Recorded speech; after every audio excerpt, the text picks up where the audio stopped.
Assalamualaikum warahmatullahi wabarakatuh. Selamat siang Bapak Ibu semuanya. Kemudian saya juga tadi melihat pada praktek modul 1 itu juga sudah ada yang menggali akar masalah, ya kan? Ada permasalahan, terus tadi sudah ada yang menyebutkan promotif dan preventif. Itu sebenarnya sudah jumping itu modul 5 loh, ya. Jadi luar biasa, ini sudah tahu arahnya kemana. Baik. Saya mohon izin untuk para narasumber dan fasilitator yang lain, dan juga mohon bantuan nanti saya tidak terlalu hafal dengan grup-grupnya itu, ya kadang-kadang mix up itu, nanti tolong saya dibantu untuk grup Robsonnya ya 1 sampai 9. Jadi Bapak Ibu, kita sudah dapat tadi data yang kita ekstrak dari rekam medis. Kemudian kita masukkan ke dalam tabel ya, yang tadi sudah disampaikan Dr. Devi. Nanti di situ tidak hanya 5 kasus, mungkin RS Sadewa 1 bulan ada 300 persalinan ya, 300 ada, 300 kurang lebih. Sebatul berapa dong kira-kira? 150 ya. Nah, sebanyak itu data untuk 1 bulan ya. Kemudian kita akan mendapatkan tabel ya, nanti kita akan lihat tabel, namanya tabel laporan klasifikasi Robson. Yang pertama kita tentukan dulu kualitas datanya yang kita punya ini sudah berkualitas atau belum. Ya, kualitas data ini nanti apabila ada ketidaksesuaian ya persentase, maka kita mungkin harus melihat kembali apakah kita sudah meletakkan data-data di pengelompokan Robson dengan benar atau tidak ya. Nanti ada 3 poin di sini. Nah, setelah kualitas data itu kita validasi, sudah baik kualitasnya, kita akan menilai tipe populasi. Jadi populasi pasien kita itu berbeda-beda ya. Tadi jumlah saja sudah berbeda antara 2 rumah sakit. Nah, tipe populasi juga akan berbeda. Nanti contoh-contoh yang kami ada di sini adalah yang dari rumah sakit Sarjito, dan itu mungkin juga akan berbeda untuk rumah sakit di Bantul dan juga Sadewa. Yang terakhir adalah kita akan menganalisis rate seksien ya, SC rate. Nah, ini adalah alurnya ya. Jadi kualitas data dulu, kemudian tipe populasi pasien kita, dan SC rate. Baik. Nah, jadi ini ya, mungkin di dalam modul Bapak Ibu juga sudah ada. Ini kecil banget ini. Ini kelihatan nggak? Kelihatan nggak Bapak Ibu ini pointer saya yang merah ini di sini? Kelihatan ya? Bapak Ibu udah familiar dengan tabel ini belum? Belum ya, ini baru. Tabel ini adalah tabel yang disebut tabel laporan klasifikasi Robson. Kita lihat satu-satu. Di sini ada nama rumah sakit ya. Kemudian ini periode kapan? Biasanya dilaporkan bisa per tahun, bisa per bulan. Kita lihat di sini ada kolom 1 sampai dengan kolom 7. Kolom 1 ini berisi grup Robson yang tadi sudah kita pelajari. Misalnya grup 10 ini yang tadi kehamilan preterm, ya kan? Kalau gemeli grup berapa ya? Ada yang ingat? 8 dan seterusnya ya. Ini jadi menggambarkan grup Robson. Kemudian di kolom 2, Bapak Ibu lihat, ini adalah jumlah SC tiap grup. Misalnya, saya ambil contoh di grup 2, itu ada 7 SC. Jadi nilai absolutnya ya, ada 7 SC. Grup 2 itu grup apa ya? Ada yang ingat nggak? Yang dilakukan induksi atau SC ya? Ya, jadi di sini ada 7 dari 13 ini jumlah wanita tiap grup. Jadi di sini adalah jumlah yang di SC, sementara yang ini adalah jumlah wanitanya, jumlah ibu hamilnya. Maka kita akan mendapatkan ini adalah jumlah total ibu bersalin di Rumah Sakit Sarjito pada bulan Desember itu 51. Sementara yang di sesar itu 28. Dari gini aja gambarannya kira-kira SC rate di Sarjito berapa ya? 50% ya? Lebih ya? Nah, gitu kira-kira. Oke, kolom 1, kolom 2 tidak ada masalah. Nanti mungkin Bapak Ibu kalau ada yang langsung mau ditanya, boleh ya kita diskusi. Kita lanjut ke kolom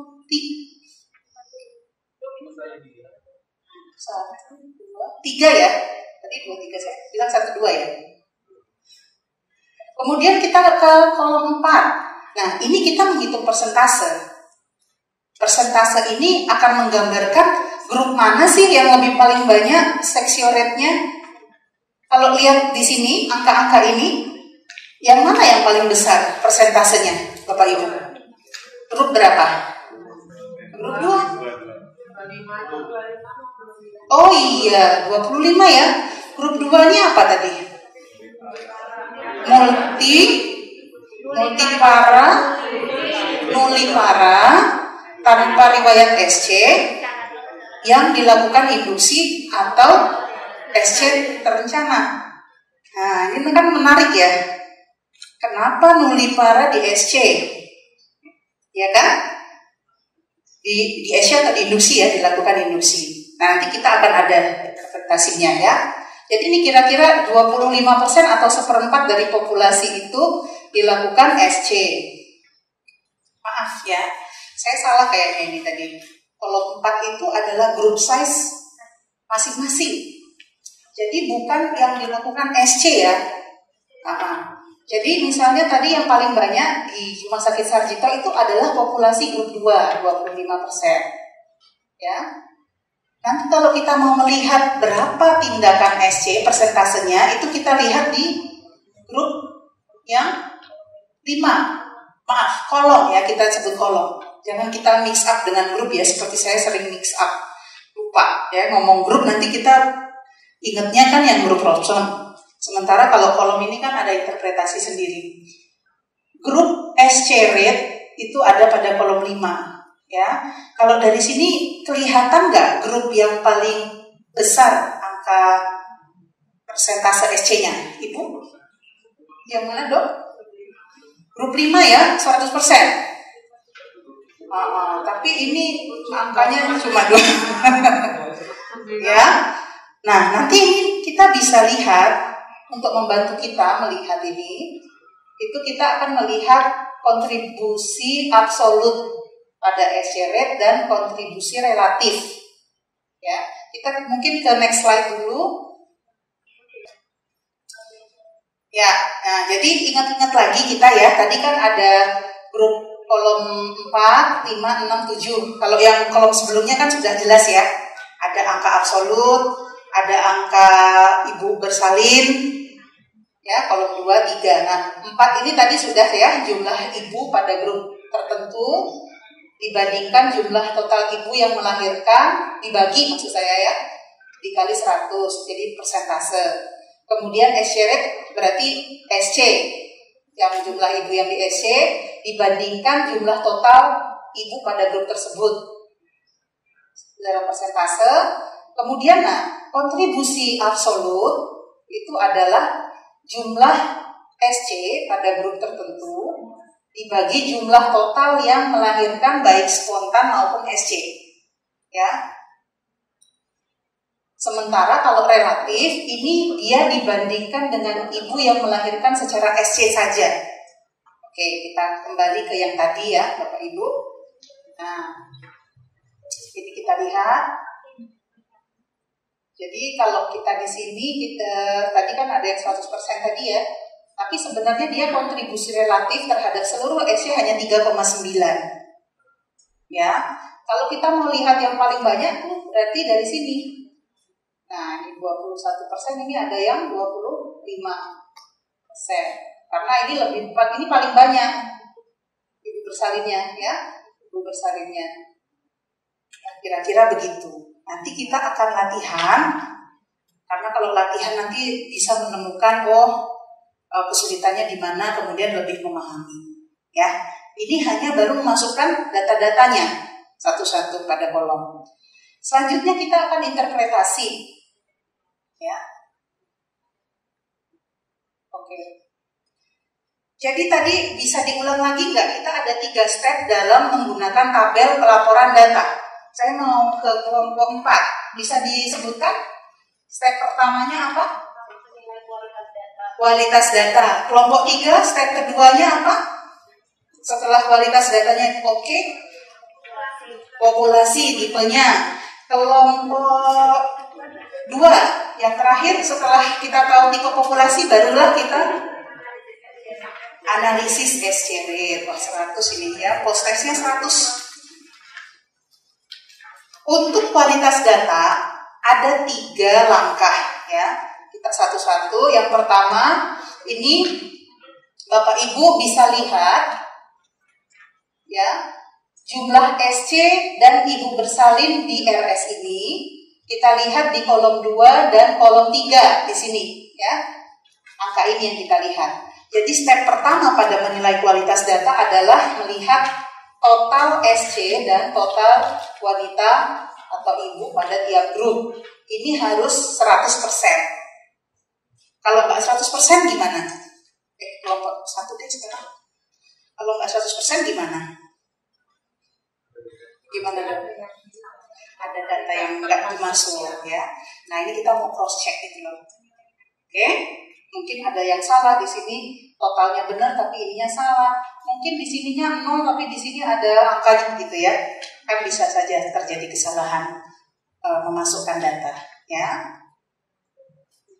Itu yang pertama. Yang kedua adalah lihat jumlah atau besar grup 9 ya, pada kolom 4 ini harus kurang dari 1%.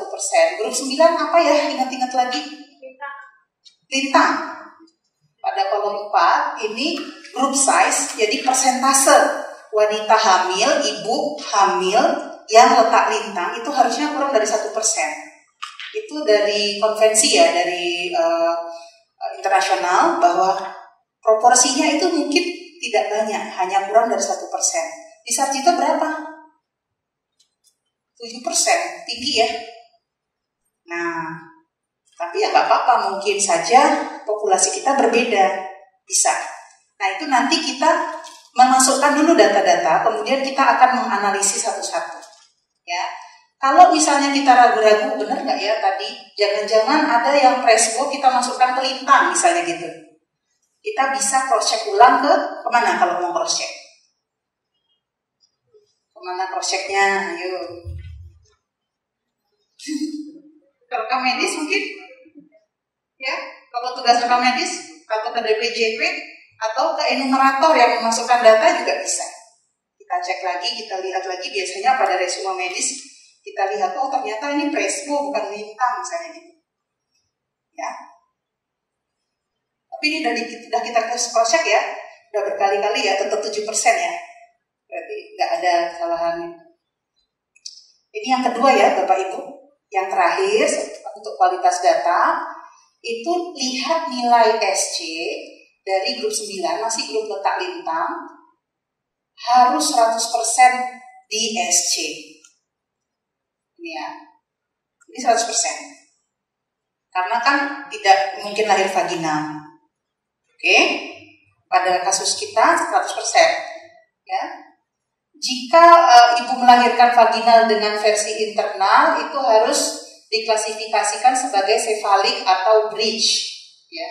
Jadi ini misalnya tadi mungkin penjelasan Dr. Dedi juga ada, kalau kita lakukan versi ya Dok ya, nah itu nanti berarti berbeda presentasinya, bukan letak lintang. Ya. Jadi angka ini harus 100% kalau memang dia betul-betul letak lintang. Oke, tarik nafas dulu, keluarkan. Kayaknya udah ada agak asap-asap gitu ya di sini. Kelihatan dari wajah. Ini masih kualitas data loh Bapak Ibu. Yang selanjutnya itu slide-nya ada 9 masing-masing ya. Oke. Jangan-jangan yang berasap saya ya. Oke, kita lanjut ya. Yang kedua, kita lihat tipe populasi. Di sini ada 9 langkah Bapak Ibu ya. Kita satu-satu pelan-pelan. Yang pertama, apa yang harus dilihat? Kita lihat di grup 1 dan 2 ya, ditambahkan dia persentasenya harus sekitar 35-42%. Kita ingat-ingat lagi 1 dan 2 itu wanita nulipara. Nulipara yang ini spontan, yang nomor 2 ini dilakukan induksi atau SC. Ya, nulipara dua-duanya. Pada Sarjito berapa nih? Masih dalam range normal nggak? Lebih ya? Berapa dok? 38 ya? 38, 39 masih dalam range normal ya? Nah, mengapa bisa begitu? Kalau dia berada dalam range normal ini berarti di dalam rumah sakit, grup Sarjito ini contohnya, ada proporsi wanita yang hanya ingin memiliki satu anak, ya, dibandingkan wanita yang multipara. Maaf. Ya, betul. Jadi tipe populasi ini memang agak tricky ya. Kita harus mencari alasan mengapa angka itu muncul. Kalau dia berada dalam range normal, ini by convention atau sudah disepakati oleh Robson dan tim Robson yang membuat klasifikasi Robson, bahwa di rumah sakit tersebut ibu nulipara itu lebih banyak, ya, lebih banyak yang menginginkan satu anak pada saat itu, periode itu, ya. Oke, itu ya Dokter Deti ya. Lanjut dulu ya dok.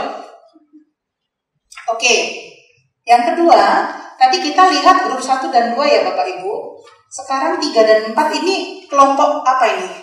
Tadi nulipara tuh. Ini multi ya, sekarang kita ngomongin multi. Oke.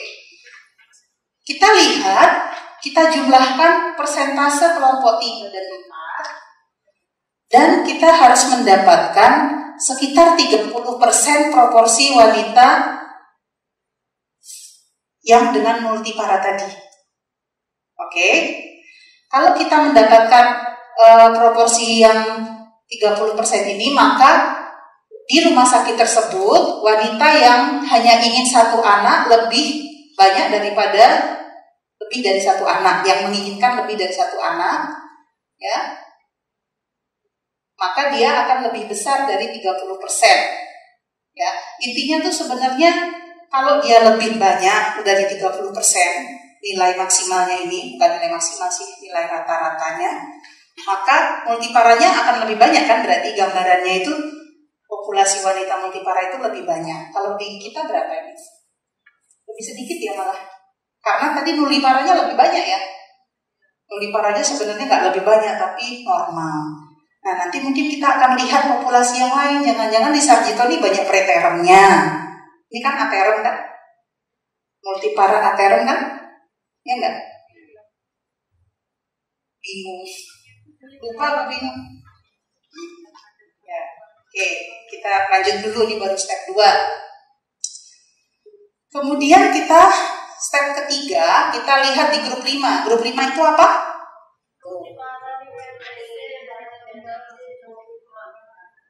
Dia multipara tapi ada riwayat SC. Pasti aterum ya, karena preterum masuknya grup 10 kan? Oke. Pada grup 5 ini, ya, kita lihat pada kolom 4 ya, lihat grup 5, overall SC rate-nya, berhubungan dengan overall SC rate, grup 5 menyumbang 50% dari total SC. 10% pada daerah dengan total SC rendah. Karena dia riwayat SC Bapak Ibu, multipara riwayat SC, jadi kita masih dianggap normal ya, apabila pada populasi rumah sakit kita itu SC rate-nya 50%. Jadi separuh dari orang yang dengan riwayat SC multipara. Mungkin yang separuhnya lagi gimana tuh cara persalinannya? Kan 50%. Hah? VBAC. Ya, mungkin VBAC. Di tempat kita berapa? Kok ini sih? Pada daerah dengan persentase SC yang tinggi, size group 5 lebih dari 15%. Oh maaf, ini dia bicara SC rate ya. Kalau kita SC rate kita lihat ini ya, yang 100% ini. Kalau di Sarjito di SC semua, karena jumlahnya cuma 2. Tapi kalau group size-nya, maaf ini harusnya group size ini. Group size itu artinya proporsi orang multipara dengan riwayat SC. Ya, ini harusnya kurang dari, lebih dari 15. Ini kayaknya ada salah ya keterangannya ya. Benar. Ya. Oke. Ya, oke, nanti kita lihat lagi ya di sini. Ya, itu kadang-kadang kita harus betul-betul teliti ya. Kemudian kita cross check lagi, nanti kita mungkin ini nanti kita lihat lagi. Nah, kemudian ini step keempat ya, langkah keempat adalah kita melihat grup 6, yaitu grup 6 itu adalah Presbo ya. Nulipara Presbo. Oke. Nulipara Presbo, janin tunggal, semua wanita nulipara janin tunggal Presbo. Ini seharusnya proporsinya di rumah sakit dari seluruh wanita yang bersalin itu hanya 3-4%. Tempat kita masih dalam range normalnya ya. Nah, kalau lebih apa yang bisa kita pikirkan, ini mungkin terdapat peningkatan jumlah kehamilan preterm atau nulipara ya. Nanti kita harus melihat grup preterm, grup 10 gitu. Jadi dia saling berhubungan sebenarnya, tidak bisa berdiri sendiri, harus kita lihat ya. Jadi memikirkan kemungkinan itu ya. Untungnya di sini tadi normal ya, di antara 3-4%. Kalau bapak ibu dapat di rumah sakitnya 15% gitu, nah kita harus cek lagi. Oh, banyak sekali berarti Presbo-nya gitu kan, group size ya, banyak sekali Presbo di rumah sakit. Oke. Step selanjutnya kita lihat grup 8, yaitu grup gemeli ya, kehamilan multiple. Ini kisaran di masyarakat, di populasi itu sampai dengan 2% saja ya. Tetapi kalau di kita berapa ini? Lebih ya, hampir 4% ini. Kenapa? Tadi ada sepertinya dokter Yana ya, dokter Yana mana ya? Toilet. Nah, dokter Yana kayaknya tadi bilang bahwa kemungkinan bisa terjadi, apa itu nggak kelihatan? 10 menit, waduh, banyak banget ya. Ini yang belum selesai. Oke, saya ngebut deh. Jadi mungkin aja, kalau di Rumah Sakit Sarjito kita punya IVF Center juga, jadi mungkin itu terjadi gemeli semakin banyak di rumah sakit tersebut ya. Oke. Kemudian yang selanjutnya kita lihat grup 10, yaitu grup preterm, tunggal preskep. Normalnya itu ada 5% saja grup size-nya. Tetapi apabila seperti di sini berapa ini Bu? 4 kali lebih banyak ya. 4 kali lebih banyak dari normal ya, 23%. Kalau lebih itu berarti mungkin tersier seperti Sarjito. Kenapa? Karena kita dapat kehamilan-kehamilan preterm yang dirujuk dari Sadewa, dari Panembahan Senopati Bantul, dari Klaten ya, banyak yang merujuk ke tempat kita. Ya, kemudian nanti kita akan bicara tentang SC setelah ini ya. Saya rasa nanti kan ada tabel SC sendiri. Jadi kita memperhatikan group size itu. Nah, step 7 kita akan melihat rasio. Ada 7 atau 8 ya ini? 9. Kita lihat rasio grup 1 dan grup 2 pada kolom 4 ini kita rasiokan ya. Harusnya dia 2:1 atau lebih. Artinya grup 1 itu lebih banyak, 2 kali lipat dibandingkan grup 2. Grup 1 itu nulipara yang lahir spontan. Yang kedua itu induksi dan sesio ya. Kalau kita berapa ini? Terbalik ya. Nah, hasil yang lebih rendah mungkin menggambarkan kondisi banyaknya induksi atau SC yang terjadwal. Kenapa? Nah, di Sarjito itu kalau yang normal-normal udah habis di Sadewa sama Bantul ya, udah ada yang Sarjito kan.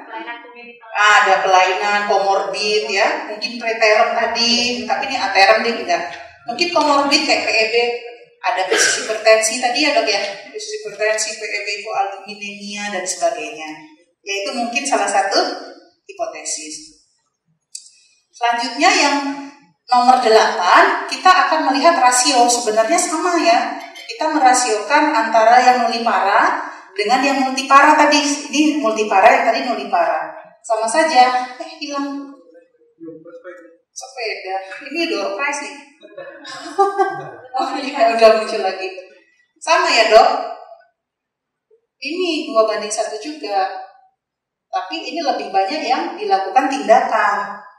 Penjelasannya sama seperti yang tadi. Mungkin karena ada komorbid ya, atau ingin dilakukan sterilisasi pomeroid pada saat yang bersamaan juga gitu kan, MOW sekalian gitu ya. Kita harus lihat kasus-kasus yang banyak. Kalau di Sarjito kasus yang banyak preterm ya, dokter Gulam ya, preterm, kelainan kongenital, kemudian komorbidnya sekarang penyakit jantung dan placenta akreta spektrum ya, semakin banyak. Oke Bapak Ibu, yang terakhir nih, step 9. Step 9 ini kita melihat grup 6 dibandingkan grup 7. Ini grup Presbo ya. Betul nggak? Presbo nuli dan Presbo multi. Benar ya? Nah, kita bandingkan itu harusnya juga 2:1. Karena Presbo lebih banyak ditemui di nulipara. Kenapa ya bisa gitu? Dokter Puspa tahu nggak? Saya juga belum tahu. Nanti kita tanya dokter Irwan ya. Dokter Irwan ada nggak? Nah, kalau di kita itu berapa? Kebalik malah. Nggak ada yang nulipara 0. Tapi yang multi ada 3,9. Jika angka tidak cocok, data mungkin tidak akurat atau ya tadi Presbo nuli, aterem ya sudah di SC, di Sadewa misalnya gitu ya. Multi dengan komorbid yang lain mungkin datang ke Sarjito. Kita harus lihat proporsi grup yang lainnya. Oke. Waktu saya habis ya. Tapi masih ada satu tabel lagi ya. Gimana nih? Prof Oval udah datang. 3 menit lagi, oke. Oke. Gimana Bapak Ibu? Ngos-ngosan nggak? Enggak ya? Nanti kita latihan aja. Kalau latihan nanti lebih jelas. Jadi tadi sudah kualitas data, tipe populasi. Sekarang kita bicara apa Bapak Ibu? Menilai apa sekarang? SC rate, oke. Kalau SC rate kita akan lihat di kolom 5 ya. Oke. Kolom 5 nanti sama tambah kolom 6 dan 7 untuk absolute rate dan relative rate. Oke. Cepet aja. Yang pertama kita lihat persentase SC pada grup 1 harusnya kurang dari 10%. 0%. Tidak ada yang di SC pada nulipara aterem. Ya, di Sarjito. Oke, kurang dari 10%, oke? Kalau lebih dari 10%, nah nanti kita lihat kenapa kok banyak yang minta SC mungkin. Ya, atau tadi katanya siapa yang di kelompok 3 kayaknya tadi ada trauma sebelumnya gitu, padahal belum pernah melahirkan ya. Atau mungkin trauma karena tetangganya yang melahirkan. Iya, trauma benda tumpul dok. Ya kan sekarang banyak ini ya netizen juga ngasih influence gitu. Nomor 2 kita lihat presentasi SC pada grup 2. Di sini harusnya sekitar 35%, sepertiga lah SC-nya. Nulipara dengan induksi dan SC terjadwal. Ya. Punya kita 53%. Ini mungkin ada SC terencana atau mungkin induksi gagal bisa ya? Ya, ada kondisi-kondisi tertentu yang menyebabkan itu, atau kondisi morbid atau kegawatan yang lain bisa tinggi. Ya. Step 3 kita lihat persentase SC pada grup 3. Grup 3 ini multipara tanpa yang spontan ya. Spontan toh nggak pakai tindakan apa-apa. Ya, tidak ada SC. Kalau di sini normalnya tidak lebih dari 3%. Ya, jadi kita harapannya itu normal gitu lahirannya, tidak di SC. Untungnya di saat itu bagus ya. Oke. Kemudian yang ini, yang multipara dilakukan tindakan atau direncanakan SC elektif. Harusnya sekitar lebih dari 15%. Ya. Nah, ini kalau kita 62% SC rate-nya. Persentase yang terlalu tinggi mungkin disebabkan adanya request ya, maternal request, atau trauma pada persalinan sebelumnya, atau menginginkan MOW pada saat itu, atau ada faktor komorbid yang lain sehingga dia tinggi. Ini benar 15% lebih ya. Oke. Ya karena multipara yang diinduksi atau ada SC terjadwal pasti ada indikasi. Kemudian pada grup 5 itu riwayat SC. Multi ya? Multi ya, riwayat SC. Mulai ini saya mulai mengalami penurunan fokus. Persentase SC pada grup 5 itu rate-nya memang tinggi, hampir separuh atau lebih. Jadi kita berapa itu? Wah, 100%. Jadi ada 2 pasien di bulan Desember, dua-duanya dilakukan SC. Ya. Pada kondisi yang lain, kalau banyak riwayat SC-nya, kita punya populasi pasien yang riwayat SC-nya banyak, itu menggambarkan riwayat SC sebelumnya tinggi. Kemudian kalau 100% di SC mungkin ya tidak terpenuhi kriteria VBAC-nya, atau ada faktor yang lain, ya. Nanti kita akan lihat di analisis audit. Step ke-6 itu kita lihat pada grup 8, yaitu grup gemeli. Ini sekitar 60% dilakukan SC, ya. Tapi kalau di Sarjito ini 100%. Nah, ini bisa kita lihat apakah memang ini kondisi yang tidak memungkinkan untuk vaginal birth, ya, spontan, atau ada penyebab yang lain, tidak hanya karena multifetal gestation-nya, ya. Oke, tapi tidak ada masalah ya ini. Step 7 kita lihat pada grup preterm, grup 10, ini harusnya SC-nya sekitar 30%. Tetapi kita lihat ini setengah ya, 50% dari total kehamilan dengan preterm ini dilakukan SC. Nah, ini mungkin terjadi kondisi-kondisi risiko gawat janin atau risiko pada maternal sendiri yang mengharuskan dilakukan SC, baik itu terencana maupun emergensi. Ya, kita juga harus melihat per kasus. Ya kalau kasusnya cuma 50-an aja masih bisa kita lihat satu-satu ya Bapak Ibu ya. Kalau banyak ya bisa juga, cuma agak lama gitu. Oke. Nomor 8 kita lihat, nah ini ada 2 nomor terakhir ini kita akan pindah dari kolom 5, kita pindah ke kolom 7. Jadi kontribusi relatif itu SC rate dibandingkan seluruh SC pada rumah sakit itu ya, persentasenya. Nah kita lihat di sini, kita akan melihat pada 3 grup ya, 1, 2, dan 5. 1 itu nullipara, spontan, 2 itu nullipara, induksi atau SC, 5 itu multipara, riwayat SC. Ya, total dari ketiga grup ini itu harusnya tidak lebih dari 2/3 dari semua persalinan SC rate-nya, ya, sekitar 66%. Di tempat kita berapa ini?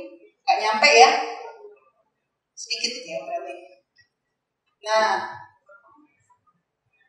apabila nilainya lebih dari 66%, perlu dilakukan evaluasi lebih lanjut. Jadi tinggi sekali itu, gitu. Tetapi kalau kurang ya tidak ada masalah sebenarnya, ya. Karena ini kan nuli harusnya lahir spontan, ya. Oke. Kita lihatnya di situ untuk step 8. Yang terakhir, step 9, kita lihat bagaimana kontribusi grup 5 ini terhadap total SC. Nah, tadi kan sekitar 1/3 ya, 30% lah dari total SC di rumah sakit itu datangnya dari riwayat SC multipara. 1/3. Bagaimana jika angkanya lebih banyak? Kalau di Sarjito ternyata lebih sedikit kontribusinya. Berarti banyak VBAC nih. Ya. Di Sarjito banyak VBAC Pak. Ada bulan Desember ya. Ada bulan yang lain nggak tahu ya. Nah, ini jika terlalu tinggi ya pada grup ini, berarti ada peningkatan persentase SC di grup 5 yang menggambarkan situasi tingginya riwayat SC sebelumnya. Jadi mungkin populasi multipara riwayat SC ini banyak. Ya, saya rasa mungkin di tahun-tahun ke depan kita akan mendapatkan populasi grup 5 ini sangat banyak karena banyak yang di SC. Oke, ya. Saya selesai nih, Bapak Ibu. Sudah masuk ke modul 4. Oke, ini lanjut ya berarti. Baik, saya tutup dulu Bapak Ibu. Mohon maaf kalau ada kekurangan, nanti kita akan berlatih supaya apa yang tadi kita baca bersama itu bisa dipraktekkan di rumah sakit Bapak Ibu sekalian. Mungkin nanti diskusinya terakhir aja ya. Terima kasih atas perhatian Bapak Ibu. Assalamualaikum warahmatullahi wabarakatuh.